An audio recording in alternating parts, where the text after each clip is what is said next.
오늘 지난 시간에 이어서 교회사와 비교하는 7교회 살펴보도록 하겠습니다. 어제 여러분 그 교환에도 제가 지난주에 있었던 두아티라 교회 설명을 안 했기 때문에 제가 거기다 다시 표시를 했습니다. 일단은 여러분들도 지난주에 들으셨겠지만 다시 한 번 더 간단히 먼저 정리를 하면, 지금 요한계시록 2장 3장에 등장하는 이 7교회들 있죠.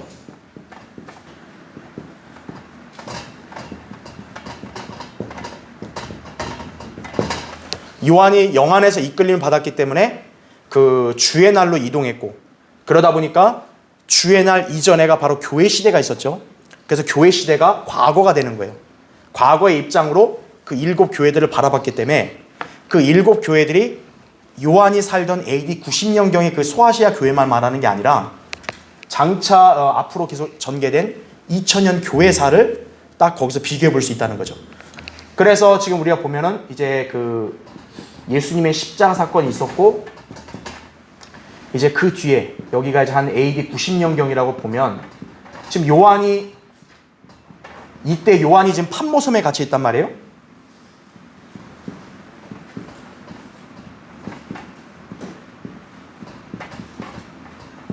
이때 계시록을 기록한 거란 말이에요. 그래서 이 계시록을 이때 기록했을 때 당시 역사적으로 뭡니까? 이게 역사적으로는 소아시아 교회겠죠.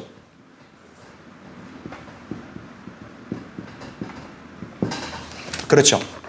그러니까 요한이 편지 썼을 때 1차적으로는 자기가 살던 그 당대 소아시아 교회들을 대상으로 각 교회들마다 이렇게 당부를 한 거예요. 이렇게 하라 이거죠. 그런데 이제 그 이후부터 어디냐? 여기가 이제 교회 시대 아니에요? 역사적으로는 그렇지만 영적으로 봤을 때는 뭐예요? 이 7교회가 이 교회 시대에 해당된다는 거죠. 각 교회 시대의 특정 기간에 해당된다는 거죠. 예. 그래서 사실 우리가 왜 성경이 참 보면서 놀랍게 여기냐면, 이 당시에 이 지역의 교회들에게 쓴 건데 참 놀랍게도 이 교회 시대의 특정 기간에 그 교회들의 특성과 너무나 일치한다는 거예요. 예. 그러니까 하나님만이 하실 수 있는 거죠. 그렇죠? 그렇지만 영적이지만 교리적으로는 뭐예요? 이 소아시아 교회가 대환란 때 지역 교회를 말하는 거죠.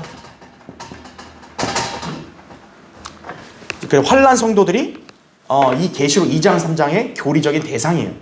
그래서 그들은 믿음과 행위로 이겨내야 된다 이거죠. 그래야 구원을 받고 영생을 받는 거죠. 우리는 그게 아니죠. 그래서 우리는 교리적으로는 해당되지 않아요. 하지만 영적으로는 이 교회 시대를 볼 수 있다라고 제가 지난번에 설명을 드렸죠. 자, 그래서 이번 시간에 살펴볼 교회는 두아티라 교회입니다. 두아티라 교회는 AD 500년부터 1000년까지의 기간을 우리가 보통 이렇게 구분을 짓고 그렇게 명명을 합니다. 자, 두아티라라는 뜻이 뭐냐면, 제가 그 교환에 표시해놨죠. 고통의 향기라는 겁니다. 이런 고통이 얼마나 심하면 그 향기까지 올라오겠어요. 바로 이 교회사 때 진짜 우리 신약 그리스도인들이 가장 진짜 처참하고 고통스럽고 잔혹하게 박해받았던 시기가 바로 이 두아티라 교회 시대다라고 여러분들이 알고 계시면 됩니다. 자, 그래서 그 밑에 보세요. 첫 번째, AD 500년에서 1000년에 걸치는 이 교회 시대는 세상과 숱한 결혼을 한 퍼가모 교회 시대의 로마 카톨릭으로 인해 고통의 향기가 용광로 연기처럼 뿜어 올라가는 시대였다 이거죠. 당시에 콘스탄틴이 제가 지난번에 강의했듯이 정치적 목적으로 교회를 그 로마 제국이란 세상에서 흡수를 합니다. 교회 짓겠다 이거예요. 교회를 허락하겠다 이거죠. 그러니까 그때 당시에 분별력이 없었던 그런 사람들은 그런 로마 그 제국이 그 수용한 그런 교회들을 수용한 로마 제국을 보면서, 이제 박해가 끝났다. 이제 제대로 된 믿음 생활을 할 수 있겠다. 그렇게 착각을 했다는 거죠. 근데 그게 아니라 오히려 어떻다는 거예요? 더 박해는 훨씬 심해졌다라는 거죠. 그것도 뭐냐면 교회라는 이름으로 그리스도인들, 성도들을 박해하는 거예요. 그렇게 될 줄은 몰랐던 거죠. 그죠? 자, 이 기간에 그리스도인들을 향한 박해가 얼마나 심했으면요, AD 500년 이전에 행해졌던 박해들이 아무것도 아닌 것처럼 보일 정도였다 이거죠. 로마 제국이 그리스도인들을 얼마나 잔악하게 고문하고 또 죽였습니까? 그렇죠? 근데 로마 카톨릭이 한 거에 비하면 세 발의 피라는 거예요. 로마 제국이 한 게. 우리 지난번에 스모나 교회를 배웠잖아요. 스모나 교회에서도 당시에 그 박해가 많았다 그랬죠. 로마 제국에. 그런데 두아티라 교회 시기 때 로마 카톨릭의 박해는 상상을 더 초월했다는 거예요. 아니 교회가 있는데 믿음 생활을 못합니까? 못하는 거예요. 가짜 교회니까요.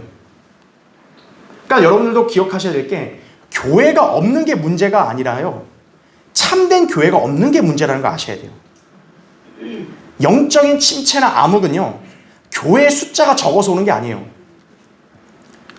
순수하고 참된 교회가 변질되면 그렇게 되는 거예요. 왜 두아티라 교회가 그렇게 했어요? 로마 카톨릭이 교회라고 하잖아요. 자기들을. 근데 왜 이때 그리스도인들이 수많은 사람들이 죽어가냐고요. 그것도 교회가 왜 사람을 죽이냐고요. 그래서 우리는 그것을 잘 기억해야 합니다. 두 번째 보세요. 두아티라 교회는 분명 그들의 행위로 인해 칭찬을 받았지만 그 교회는 자칭 여선지자 이세벨이라는 여자를 용납하는 것으로 인해 심하게 책망을 받는다 그랬습니다. 자, 일단 간단히 먼저 정리를 해드리면 우리가 이제 제가 퍼가모 교회 이때가 이제 500년에서 1000년이라고 했잖아요. 이 퍼가모 교회는 특징이 뭐냐면 발람의 교리를 가르쳤죠.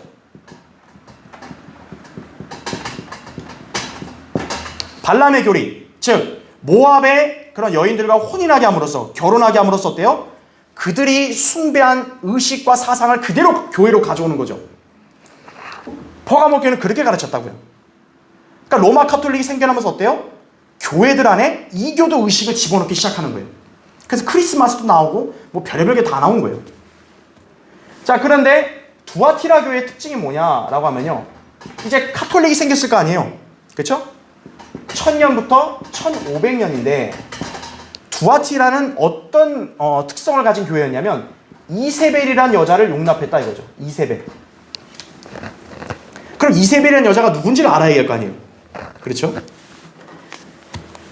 자, 이세벨이 누구냐? 그 교환을 보시면 그 밑에 그 1번, 2번의 그 밑에 1번 보시면 구약에서 이세벨은 아합의 아내였습니다. 북왕국 이스라엘 아합은 역사상 가장 사악한 왕이었죠. 그 왕이 얼마나 사악하냐면 북왕국 이스라엘 이전의 사악한 왕들이 그에 비하면 가벼워 보일 정도라 그랬어요. 근데 그 아합의 아내가 바로 이세벨이라는 거죠. 그 아합의 아내는 그 시돈 엣 바알을 섬기는 그 왕의 딸인데 당시 주의 선지자들을 많이 살해했습니다. 어떻게 하나님의 백성이라고 하는 이스라엘 국가 안에서 하나님의 선지자들이 죽임당하냐고요. 바로 이세벨이라는 여자를 들어오면서 그렇게 된 거죠. 선지자들을 살해했고 또 우상숭배 죄를 유다에까지 퍼뜨리게 한 장본인이었다 이거죠. 당시 북왕국 이스라엘만 우상숭배하면 다행인데 괜히 뭐요? 남유다까지 우상숭배 죄를 퍼뜨렸다라는 거죠. 죄나 거짓교리 그런 걸 우리가 신약성경에서 누룩이라고 말하거든요. 누룩은요 한순간에 퍼진다는 걸 아셔야 돼요. 여러분 암세포도 어때요? 한순간에 기하급수적으로 퍼지죠. 그러니까 그걸 빨리 잘라내지 않으면 어떻게 됩니까? 이제는 손 쓸 수 없는 상황까지 가는 거예요. 자, 어쨌든 죄가 그렇게 해서 유다까지 퍼뜨렸어요. 그래서 당시 예루살렘에도 바알 신당이 지어졌고 온 이스라엘로 하여금 우상숭배 죄를 짓도록 했다 이거죠. 이게 이세벨이라는 여자의 특징이에요. 하나님의 백성은 여호와 하나님을 경외하고 경배드려야죠. 근데 하나님의 백성이 여호와 하나님이 아니라 뭐예요? 바알을 숭배하게 만든 거예요. 그게 이세벨이라는 여자입니다. 자, 그런데 그 여자가 이 두아티라 교회 기간에도 나타났다는 거예요. 근데 여기서의 이 이세벨은 과거의 여자를 말하는 게 아니겠죠. 뭔가 상징을 하는 거겠죠. 그 2번 보세요. 계시록에 나오는 이세벨, 종교 제도를 예표하고 있으며 그 종교 제도는 두말할 필요도 없는 로마 카톨릭 제도이다 이거죠. 로마 카톨릭은 창녀라 그러죠. 예. 창녀는 각양각색의 남자들을 다 받아들이는 그런 여자잖아요. 카톨릭 교회가 자신의 신도들을 모두 우상 숭배자들로 만들어 버렸죠. 자, 교회인데 교회 안에 들어갔더니 뭐 하고 있는 거예요? 세상 이교도들이 하고 있는 그런 제사의식, 우상숭배를 하고 있더라 이거예요. 마치 뭐냐면 구약에서 이스라엘 백성, 이스라엘 국가는 하나님을 믿고 섬기는 국가인데 그 국가 안에 갔더니 뭐 하고 있는 거예요? 바알을 숭배하듯이. 신약의 로마 가톨릭이라는 교회 안에 갔더니 뭐 하는 거예요? 교회가 하나님을 믿고 경배드리는 게 아니라 우상숭배 죄를 짓고 있더라 이거죠. 그리고 자신들의 거짓 교리를 누룩처럼 세상에 확산시킨 역할을 수행했다 이거죠. 그래서 두아티라 교회는 로마 가톨릭이 본격적으로 이제 세력을 뻗치면서 세상을 장악하는 시기예요. 그러면 세상 사람들이 볼 때는 아, 교회가 세상을 장악하니까 좋은 거 아닙니까? 그렇게 볼 거 아니에요. 그게 아니라 하나님의 관점에서는 그게 영적으로 가장 암흑기였다 이거죠. 그래서 우리가 이 두아티라 교회와 그 뒤에 이제 사대 교회가 나오거든요. 사대 교회가 이제 1000년부터 1500년까지인데 이 500년부터요 1500년대까지 기간을 우리가 흔히 암흑시대라고 얘기를 합니다. 그러니까 2000년 교회 시대가 있으면요 그 가운데 1000년이 뭐예요? 교회가 있으니까 좋았던 시대가 아니라 암흑시대였다는 거죠. 왜냐? 로마 카톨릭이 등장하면서 성경의 교리를 저버리고 이교도 의식을 받아들이고 로마 카톨릭의 세력권 안에 들어가니까 어떻게 돼요? 영적으로는 깜깜한 흑암의 시대가 되어버린 거예요. 암흑시대.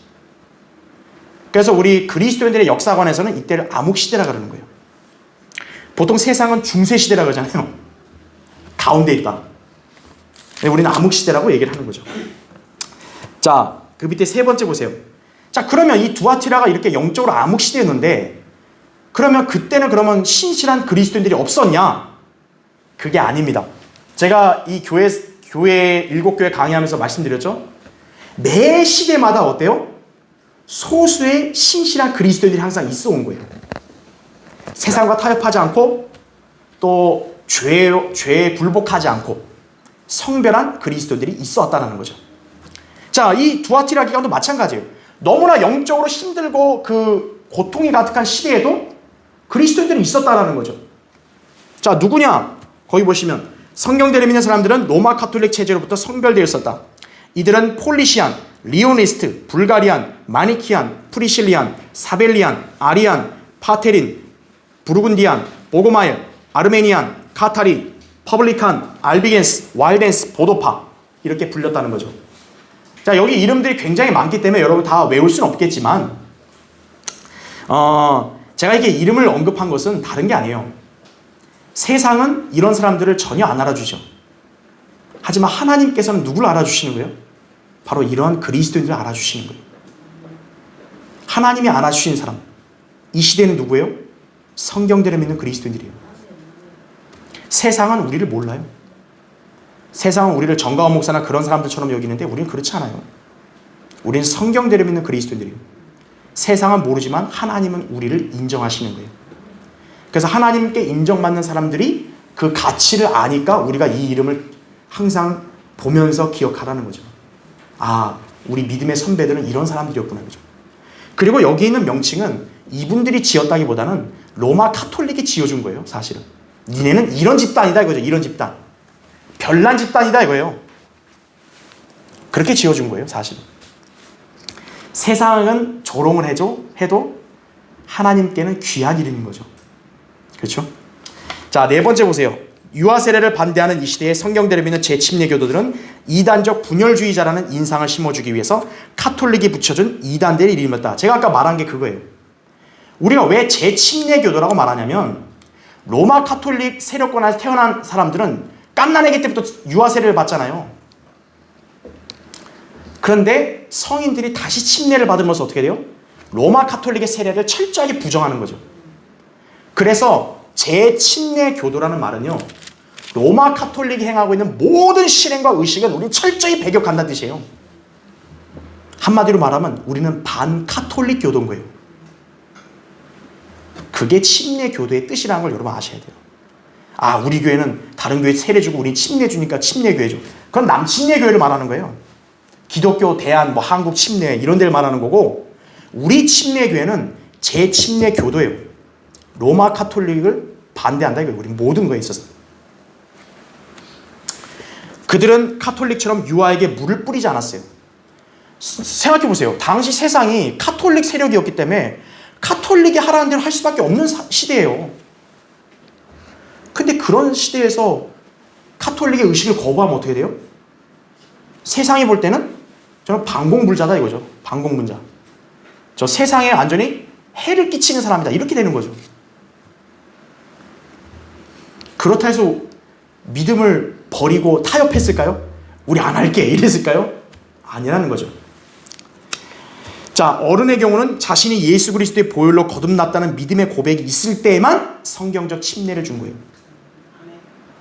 이게 침례입니다. 침례는 구원받기 위해 받는 게 아니에요. 구원받는 사람이 자기를 간증하기 위해서 받는 거예요. 그렇게 침례를 받을 때 다른 그리스도인들이 그 사람을 그리스도 안에 형제 자매로 알고 받아들이는 것이, 아, 저 사람도 우리처럼 예수 그리스도를 믿은 사람이구나, 구원받은 사람이구나. 그게 침례였다는 거죠. 그러니까 침례는 믿지 않은 사람은 받을 수 없고 받아서는 안 돼요. 근데 오늘날 교회들은 너나 나나 다 주잖아요. 그것도 침례가 아니라 세례 주잖아요. 세례. 바로 그들이 카톨릭의 후예들이고요. 우리는 반카톨릭의 후예들인 거예요.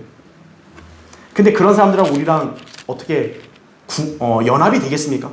섞일 수 있겠어요? 안 되죠. 자, 두아티라 교회 다음 사대 교회입니다.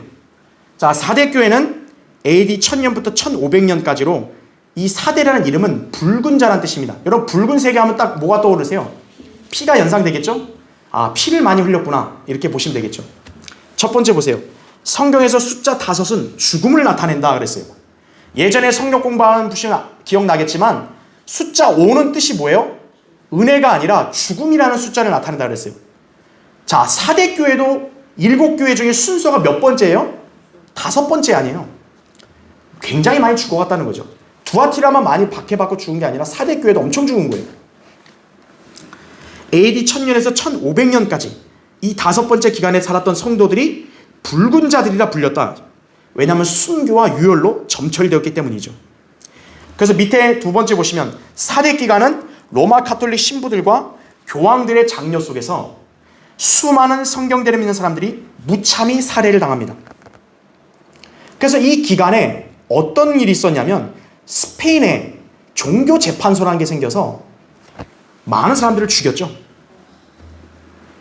그리고 교황이 비무장 프로테스탄트들을 또 죽인 무장 카톨릭 교도들에게 훈장을 수여한 위구노의 대학살과 성 바돌로메의 날에 대학살이 있었다라는 거죠. 카톨릭은 어떤 집단이냐?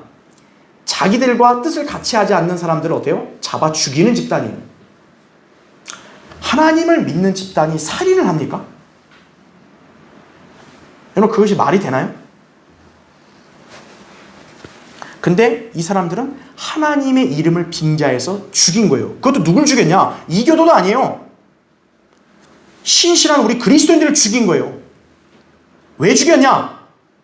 너 우리 로마 카톨릭의 의식을 받아들이고 재침례 받지 마라 이거예요. 그러면 살려줄게. 그럼 어떻게 해야 되죠? 땡큐 이러면서 나오나요? 그럼 그 사람은 믿음을 잃어버린 거죠. 싫다 이거예요. 성도는 자기 목에 칼이 들어와도요, 성경적인 믿음을 저버리면 안 돼요. 그런 사람은 설령 구원 받았어도 상이 없어요. 주님 앞에 갔을 때. 육신의 이 땅의 생명이 더 중요합니까? 영원히에서 받는 보상이 더 중요합니까? 영원에서의 보상이 훨씬 귀하잖아요. 이 땅의 생명 여러분 얼마나 가치를 주세요. 물론 경시하는 건 아니지만 그렇다 해서 이 땅의 생명이 마치 전부인 것처럼 사는 사람은 그리스도인이 아니죠. 왜 이분들이 그렇게 죽어나갔죠? 파리 목숨처럼 죽어갔다고요? 여러분, 파리 목숨처럼 왜 죽어갔겠어요? 그 북한에 때 총살당한 그 사람 죽음은 이 그리스도인들의 죽음에 비하면 아무것도 아니에요. 근데 왜 죽었냐고요? 믿음을 지키는 거예요. 대학살을 했다죠. 로마 카톨릭은 그 프로테스탄트들, 카톨릭에 항거하는 사람들은 싹 잡아서 죽이잖아요. 그럼 그 사람한테 상을 주는 집단이 로마 카톨릭이에요. 살인자에게 상 주는 집단이에요. 자, 그런 시대가 사대교회 시대였다 이거죠. 자, 근데 우리가 이제 이 사대교회를 보는데, 자, 세 번째 보세요. 사대교회는 살아있다는 평판은 가졌으나 죽은 교회였다. 정통이란 이름을 가진 로마 카톨릭 안에서 살아남은 소수의 사람들로 믿음의 명분은 있지만 차갑게 죽어 있었다 이거죠. 그러니까 교회는 교회예요. 근데 성령이 소멸된 교회예요. 그럼 교회는 그 이슬람만한 교회 아니에요. 그렇죠. 교회는 교회인데 예수 그리스도의 복음을 안 전해요. 바른 성경을 거부해요. 그럼 그 교회는 이슬람만하죠. 그렇죠? 교회란 이름이 얼마나 귀합니까? 그렇죠. 근데 성경에는요, 이교도들의 모임도 교회로 쓰고 있어요. 하나님 말씀대로 하지 않으면 그런 모임은 하나님 보시기에 이교도의 모임과 다를 게 없다는 거예요. 간판만 교회일 뿐이죠. 자, 정통이란 이름을 가진 로마 카톨릭 안에 살아남은 소수의 사람들이 있었다. 그래서 주님께서는 그러므로 내가 어떻게 받았으며 또 어떻게 들었는지 기억하고 굳게 지켜 회개하라며 원래 교회의 모습을 회복할 것을 명령하신 것이다 이거죠. 그러니까 사대교회 안에서 순교를 기꺼이 당하는 신실한 성도는 극히 적었고 다 로마 카톨릭 안에 있는 거예요, 그냥. 그러니까 그런 사람들이 어때요? 회개하라고 지금 명령하는 거죠. 그래서 원래 교회의 모습을 다시 회복하라 이거죠. 세상과 짝한 더러운 교회 모습이 아니라 세상으로부터 성별한 그런 거룩한 교회로서의 모습을 다시 갖춰라 이거예요. 자, 네 번째, 사대 기간에 로마 카톨릭의 박해와 거짓 교리로부터 자신들을 지킨 그리스도인들이 있었다. 자, 대표적인 부분만 살펴보면 왈도파, 피터 왈도를 추종한 사람들이에요. 피터 왈도는 누구냐면 성경의 여러 부분을 자국의 일상으로 번역하고 평신도들이 거리에서 설교해야 할 것을 강조하고 교황 무호소를 믿지 말라고 가르쳐 카톨릭에 의해 가능한 한 모든 수단으로 죽임을 당했던 프랑스 리옹의 그런 지도자였어요. 그 사람을 따른 사람들이 왈도파예요. 그 로마 카톨릭이 당시 어떻게 했냐? 평신도들을 절대 성경을 못 보게 했습니다. 성경을 오직 한 번만 듣는 거예요. 언제냐? 일요일날 딱 오면 어때요? 그 성직자가 라틴어로 설교하는 것만 듣는 거예요. 라틴어를 알아들어야죠. 오늘날 따지면 뭐예요? 제가 여기서 이상한 외국어를 하는 거예요, 여러분한테. 그럼 여러분은 알아듣겠어요? 그 외에는 하나님 말씀을 듣고 접할 기회가 없는 거예요. 그래서 암흑시대라는 거예요. 영적으로 암흑시대는 뭐냐? 진리의 빛, 하나님 말씀을 갖고 있지 못하고 보지 못한다면 그게 암흑이에요, 곧. 로마 카톨릭이 그렇게 한 거예요. 그러니까 그거에 항거한 사람들이 뭐라고 한 거예요? 성경을 니들만 보는 게 아니라 거예요. 성경을 라틴어로만, 어려운 언어로만 하는 게 아니라는 거예요. 성경을 일상의 언어로 번역해서 대중들이 누구나 읽을 수 있게 해야 된다 이거예요. 그걸 가르친 사람이 피터 왈도인 거예요. 그리고 설교는 마치 성직자만 하는 거로 얘기했다. 아니라 평신도 다 설교하는 거다 이거예요. 그리고 교황은 죄 없다 이거예요. 교황은 틀린 게 없다. 천만의 말씀이다 이거죠. 그러니까 이렇게 가르치니까 로마 카톨릭에서 얼마나 이를 갈겠어요. 자, 두 번째, 존 위클리프. 성경적 개혁자로서 성경의 가르침들로 로마 카톨릭의 관습들을 개혁하고 교황주의자들이 롤라드라고 별명 붙인 수십 명의 설교자들을 훈련시키고 1382년 바른 원문에 근거한 영어 성경 위클리프 성경을 번역하여 종교개혁의 샛별이라 이름 붙인 그리스도인이다. 여러분, 샛별은 언제 떠요? 깜깜한 어둠에서 이제 서서히 새벽으로 갈 때, 빛을 이제 비출 때 올라오는 거죠. 종교개혁을 일으킬 수 있는 하나의 시발점이 된 거예요. 종교개혁은 본격적으로 루터가 했지만 그 이전에 위클리프가 그런 어떤 기반을 닦아놓은 거죠. 그 사람이 무엇으로 그걸 기반을 닦은 거예요? 성경을 번역한 거예요. 바른 성경이 없으면 결코 부흥이나 그런 어떤 영적인 어떤 그런 회복은 일어나지 않아요. 성경을 번역하고 그리고 그것으로 많은 사람들을 가르치고 로마 카톨릭의 관습들을 개혁한 인물이다 보니까 종교개혁의 샛별이라 불린 거예요. 존 위클리프.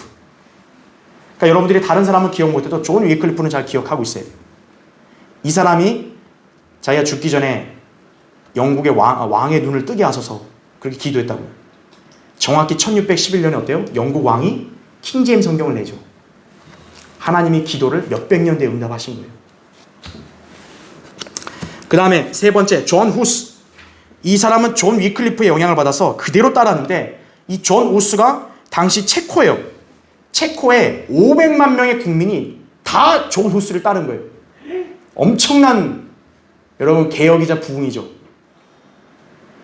존 후스예요. 그렇죠? 훌륭한 인물이라고요. 그러니까 사대교회가 그렇게 어려운 시기인데도 순교가 이게 아주 거의 극에 달한 시기에도 이런 인물들이 있었다는 거예요. 그 다음에 4번은 지롤라모 사보나롤라. 이탈리아에서 개혁운동을 이렇게 지도했던 그런 사람이죠. 카톨릭의 타락을 공격하다 순교당한 성도예요. 밑에 5번. 이들 외에도 성경 번역자 틴데일, 밀리치, 콘라드, 존 타울러, 자노의 마띠아, 이게 수많은 인물들이 다 있어요. 그래서 계시록 3장 4절에는 사대에 있으면서 자기들의 옷을 더럽히지 아니한 몇 이름들이 있다고 말씀합니다. 그러니까 성경 말씀이 이런 말씀했다는 게 바로 이런 인물들을 두고 하는 거예요. 놀랍죠? 하나님은 먼 미래를 다 보시니까, 이런 사람들이 있다는 걸 아시니까 몇 이름들이 있다 성경에 미리 기록한 거예요. 하나님이 만약 미래를 볼 수 없는 분이시면요, 어떻게 이런 걸 함부로 기록하겠어요?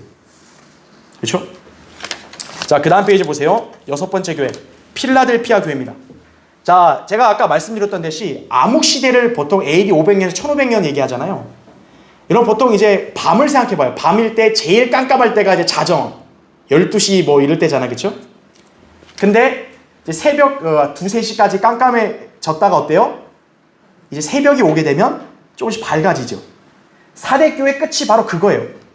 즉, 당신은 카톨릭으로 인해서 완전 깜깜한 암흑시대였는데 그게 어때요? 암흑이 조금씩 거치면서 밝아지기 시작하더라고요. 이제 빛이 비춰야겠죠. 그래서 이제 아까 얘기했던 존 위클리프, 존 후스가 나온 거고, 마침내 본격적으로 이제 빛이 비춰지는 게 이제 필라델피아 교회 시대다라는 거죠. 자, 거기 보시면 필라델피아 교회 시대는 AD 1500에서 1900년이죠.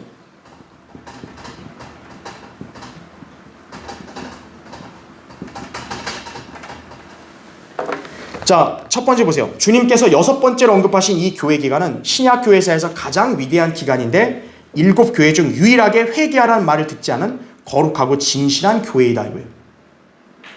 7교회들을 하는데 다 책망을 들어요. 근데 유독 필라델피아 교회는 책망을 안 해요. 칭찬받는 교회예요. 왜 그런지 보세요. 1번. 적은 능력으로도 주님의 말씀을 지켰다 이거죠. 그리고 주님의 이름을 부인하지 않았기에 열면 아무도 닫을 수 없고 또 닫으면 아무도 열 수 없는 분께서 아무도 닫을 수 없는 열린 문을 그 교회 앞에 두셨다 이거죠. 계시록 공부하시는 분들은 기억하겠지만 문은 복음 전파의 기회를 나타낸다 그랬죠. 문이 활짝 열렸다. 복음 전파가 활성화됐다라는 거예요. 그럼 하나님께서 왜 이들에게 이런 문을 열어주셨냐? 이들의 능력이 대단해서가 아니에요. 분명히 이들의 능력은 적었다 그래요. 근데 적은 능력이라도 특징이 뭐예요? 하나님 말씀을 지켰다라는 거죠. 주님의 이름을 부인하지 않았다는 것이. 여러분이 하나님 말씀 지키는 건요, 무슨 대단한 은사를 받아야 지키는 게 아니에요. 여러분들이 능력이 적고 은사가 적어도요, 마음에 순종하고자 하는 자세를 갖추고 있다면 하나님 말씀을 언제든 지킬 수 있는 거예요. 네. 필라델피아 교회가 그랬다 이거죠. 그래서 2번 보세요. 필라델피아 대부흥 시대라 불리는 이 시대는 그 교회의 열린 문으로 많은 사람들이 들어가 구원을 받았어요. 주님은 이 교회에 대해서 그들이 주님의 말씀을 지켰다고 칭찬하십니다. 계시록 3장 8절에. 자, 그래서 이 시대에 하나님 말씀 굳게 붙들었다는 거죠. 바로 이때 무슨 성경이 나온 거예요? 오늘 우리가 들고 있는 킹제임스 성경이 이 교회 시대에 나온 거예요. 그렇죠? 킹제임스 성경이 있는 곳에는요, 반드시 부흥과 선교가 일어나요.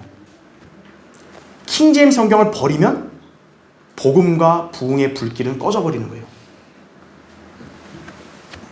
특징이에요. 지금 뒤에 보겠지만 라오디키아 교회가 바로 그런 교회예요. 자, 계속 볼게요. 두 번째, 킹제임스 성경만을 하나님 말씀으로 믿은 이 기간은 프로테스탄트의 성경적 기독 신앙이 절정에 달한다. 모든 위대한 구령자들, 위대한 복음 전도자들, 선교사들, 거의 모든 찬송 작사 작곡가들로 빛났던 열린문의 시대였다라는 거죠.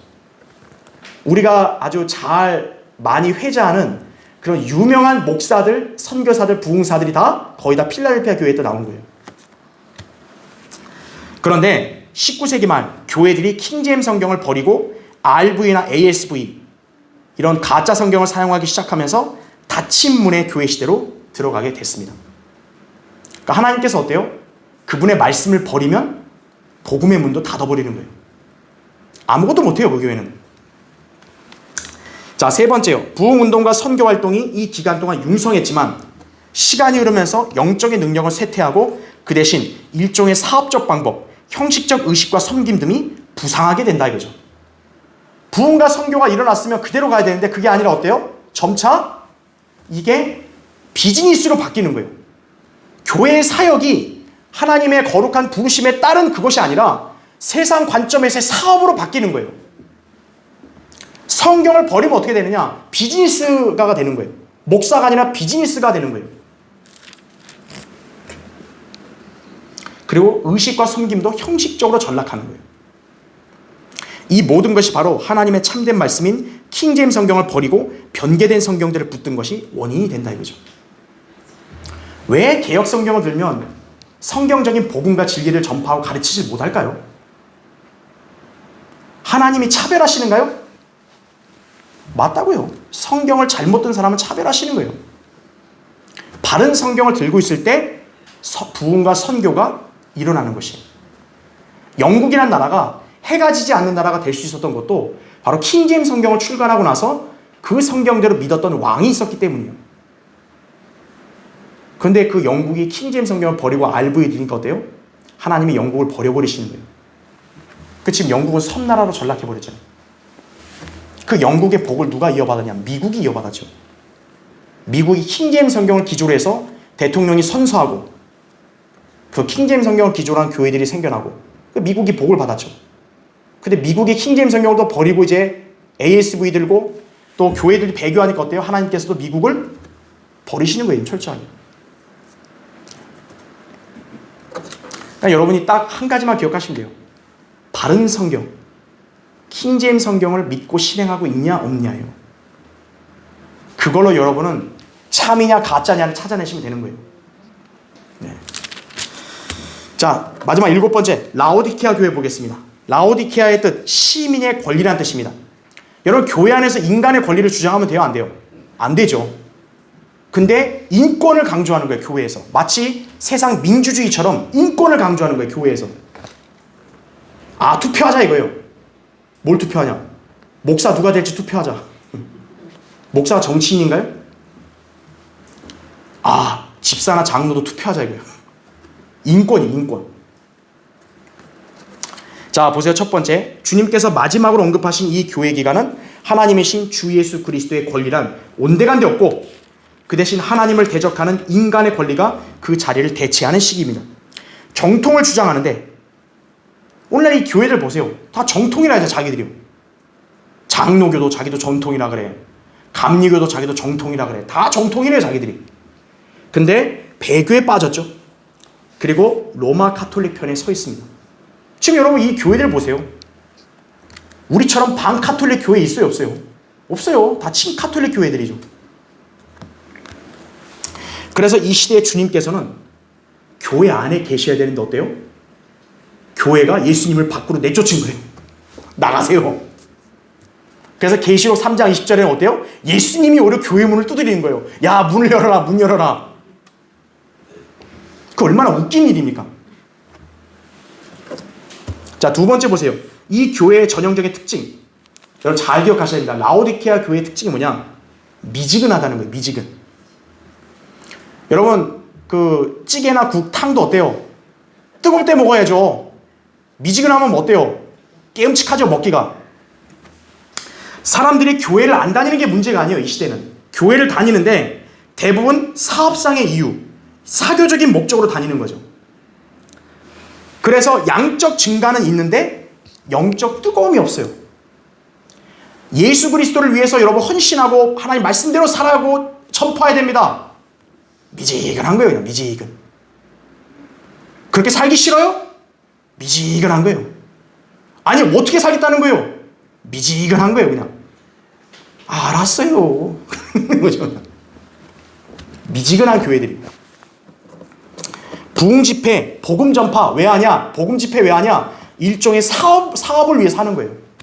자기네 교회 성장하고 재정을 확충하고 그런 목적으로 하는 걸로 전락해버린 거예요. 이 시대가. 아, 교회가 헌금이 좀 떨어져 가는데? 이거 교인들이 좀 정신을 못 차리는데? 심령 대부흥성에 딱 하는 거죠, 이제. 유명한 강사들 이렇게 초청하는 거죠. 미지근한 교회다 이거죠. 그래서 하나님께서 말씀하죠. 차든지 덥든지 하라고. 미지근할 바에는 믿지 마라 이거예요, 차라리. 세 번째 보세요. 그럼 이 교회의 미지근함의 원인이 뭐냐? 자기 기만이에요. 계시록 3장 17절 거기 나오죠. 내가 말하기를, 그러니까 라오디게아 교회가 말하는 거예요. 나는 부자며 부유하고 아무것도 부족한 것이 없다. 왜 그럴까요? 돈이 많으니까요. 사람 머릿수가 많으니까요. 건물도 화려하잖아요. 부족한 게 없다 이거예요, 나는요. 근데 주님이 뭐라 말씀하세요? 너는 비참하고 가련하며 가난하고 눈멀고 헐벗은 것을 알지 못하는도다 이거예요. 여러분 제일 안타까운 사람이 누굽니까? 착각 속에 사는 사람이죠. 그렇죠. 저 사람 지금 때 꼬정꼬정 묶고 옷도 엉망인데 뭐예요? 자기는 제일 잘생기고 제일 멋있대. 거리를 다니면서 야, 난 제일 잘생겼다. 콧물 질질 흘리고 막 머리 헝클어졌는데도 아, 난 제일 이쁘다. 이거 얼마나 비참해요. 근데 그 사람 자체는 뭐예요? 모른다는 거예요. 나는 내가 제일 최고다 이거예요. 라오디게아 교회가 바로 그런 거라는 거죠. 아, 우리 교회 출석인원 봐라 이거예요. 헌금 들어온 거 보라 이거예요. 최고다 이거, 최고 우리 교회가. 근데 하나님 관점 뭐예요? 야, 너는 가장 비참하구나. 네 번째 보세요. 주님이 오실 때까지 대다수의 교회들은 배교로 끝을 맺어요. 이 미지근한 교회들이 회복할 수 있는 길은 주님을 그들에게 들어오시도록 해야 돼요. 그 길은 뭘까요? 바른 성경으로 돌아가야 돼요. 필라델피아 교회 시대에 역사적인 행보가 있었잖아요. 그거를 본을 따야죠. 바른 성경이 있어야 되는구나. 그래서 다시 바른 성경을 채택을 해야 어때요? 주님이 그 교회 안에 들어가시는 거예요. 주님 문 두들겨요. 야, 문 열어, 문 열어. 근데 일반 교회들은 못 듣는 거예요. 누군데? 아우, 거추장스러워. 문 열지 마. 예수님을 이단 종파 그런 사람을 취급하는 거예요, 이 교회들은요. 예수님이 문 두드렸을 때 문 열고 영접해야 어때요? 들어가서 교제가 되죠. 바른 성경 말씀을 받아들이고 실행해야 그 교회가 회복되는 거예요. 라오디게아 교회에서 미지근한 교회로 그렇게 변질되지 않으려면 바른 성경을 받아들이고 끝까지 붙들어야 한다 이거죠. 자, 다섯 번째, 이 기간에 신실한 그리스도인들은 정예 멤버로 남아있다. 여러분 다 알지만 J.M. 프랭크 노리스 훌륭한 인물이에요. 미국의 남침례 교회 배교를 막았던 사람이죠. 그 다음에 우리 그 세대적 진리를 쓴 클라렌스 라킨, C.I. 스코필드, 그리고 우리가 또 잘 아는 밥 존 시니어, 수많은 설교자 구령자들, 그리고 우리가 참 존경하는 영적 스승 피터 락만이죠. 킹제임스 성경을 160번 이상 읽고 그런 분이요. 그리고 그 락만 목사님이 이렇게 전한 진리의 말씀에 따라서 그대로 믿고 실행하는 오늘날 누가 있는 거예요? 성경대로 믿는 그리스도인들이 있는 거예요. 바로 우리가 있는 거예요. 이제 이 다음 시대에는 교회가 있을까 없을까요? 없어요. 그 이전 시대 사람들은 자기 때 예수님이 오실 줄 알았던 거예요. 근데 그들은 성경의 이런 향상된 진리를 몰랐던 거죠. 마지막 교회가 있다. 라오디게아 교회. 그 라오디게아 교회는 어디냐면 바로 이 1900년부터 시작된 거예요. 이제 휴거 때까지 우리가 맨 마지막 시기에 있는 거예요. 자, 예수님이 이제 오늘 제가 결론을 간단히 요약하면요. 예수님 말씀하셨죠? 인자가 올 때 세상에서 믿음을 찾아볼 수 있겠냐 이거예요. 당시에 그 말했을 때 그걸 누가 쉽게 공감했겠어요? 근데 진짜 주님이 오실 날 가까우니까 지금 이렇게 된 거예요. 엉망이 된 거예요, 지금요. 교회들이. 믿음을 찾아볼 사람들이 없어요. 그런데 이 질문에 합당한 믿음 있는 성도들이 있다고요. 성경대로 믿는 사람들이요. 한글 킹제임스 성경을 믿음과 실행의 최종 권위로 믿고 복음 전파하고 또 진리로 비진리를 바로잡는 우리 한국의 우리 교회, 주님이 우리를 성경대로 믿는 사람들이라고 그 이전 사람들이 붙여진 호칭같이 우리를 붙여주신 거예요. 우리는 이제 주님 실제로 만날 날로 가까웠잖아요. 주님 만나기 전까지 여러분은 이 고귀한 믿음의 대열을 끝까지 걸어가야 합니다. 그렇죠? 예. 다음 시간에 계속 강의하겠습니다.